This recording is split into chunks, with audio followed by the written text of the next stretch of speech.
লীগের নেতাকর্মী বিএনপিতে ঢুকে একবার, জামাত ইসলামে ঢুকে একবার। বিভিন্ন দলকে আমি বলতে চাই, বিএনপি হোক, জাতীয় পার্টি হোক, যত বড় বড় দল হোক না কেন, ইসলামিক দল হোক, চরমনাই হোক, হেফাজত ইসলাম হোক, আপনারা যারাই আছেন, আপনারা যে নির্বাচন করতেছেন, আপনারা কেউ কি সাংবাদিক সম্মেলন করে বলছেন যে আহত যারা আছে তাদেরকে আগে সুচিকিৎসা দাও, যারা আহত হয়েছে, যারা বৈষম্যের শিকার হয়েছে তাদের সাথে বৈষম্য করা যাবে না, তাদেরকে ডিজিটাল আইন দেওয়া হোক, তাদের আওয়ামী লীগের, আমরা দেখি এখন আওয়ামী লীগের নেতাকর্মী বিএনপিতে ঢুকে একবার, জামাত ইসলামে ঢুকে একবার।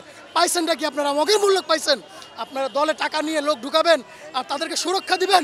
আমরা রক্ত কি বাড়াইতে দিছি, একদম সাবধান করে দিচ্ছি প্রত্যেকটা দলকে।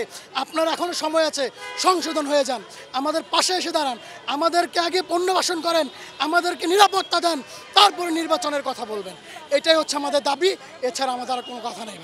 আমি আহত হয়েছি বসিলা র্যাবটুর সামনে, র্যাবের গুলিতে আমি আহত হয়েছি। আমরা এখানে কেউ কারো প্রতিনিধি না, আমরা এর আগে প্রতিনিধি করে ধরা খাইছি। আমাদেরকে বারবার আমাদের প্রতিনিধি যাদেরকে বানাইছি তারা বিক্রি করে দিছে, দালাল তারা। তো এই জন্য আমাদের এখানে কোনো প্রতিনিধি নাই। আপনি যেই ভাইয়ের সাথে কথা বলবেন সেই কথা বলতে পারবে। তো আনুমানিক সংখ্যা কোনো লিস্ট নাই, আমরা ডাক দিয়েছি। যারা মনে হয়েছে শহীদদের পাশে থাকা দরকার, যোদ্ধাদের পাশে থাকা দরকার, রংপুর, বরিশাল, গাইবান্ধা বলেন, রাজশাহী বলেন, বরিশাল বলেন, ময়মনসিংহ বলেন, সেই সমস্ত জায়গাতে আমাদের ভাইরা অবস্থান করতেছে। যদি আমাদের উপর কোনো রকমের হামলা করা হয়, তারা সাথে সাথে বিভিন্ন ডিস্ট্রিক্টে রোডঘাট একদম বন্ধ করে দিবে। এই জন্য এখানে আনুমানিক 1 থেকে 150 লোকের মতো আছে আপাতত, আর বাকিরা বিভিন্ন জায়গায় আছে। কারণ আমরা এখানে রাস্তাঘাট অবরোধ করতে আসি নাই, গাড়ি ঘোড়া ভাঙতে আসি নাই, দেশকে অচল করতে আসি নাই।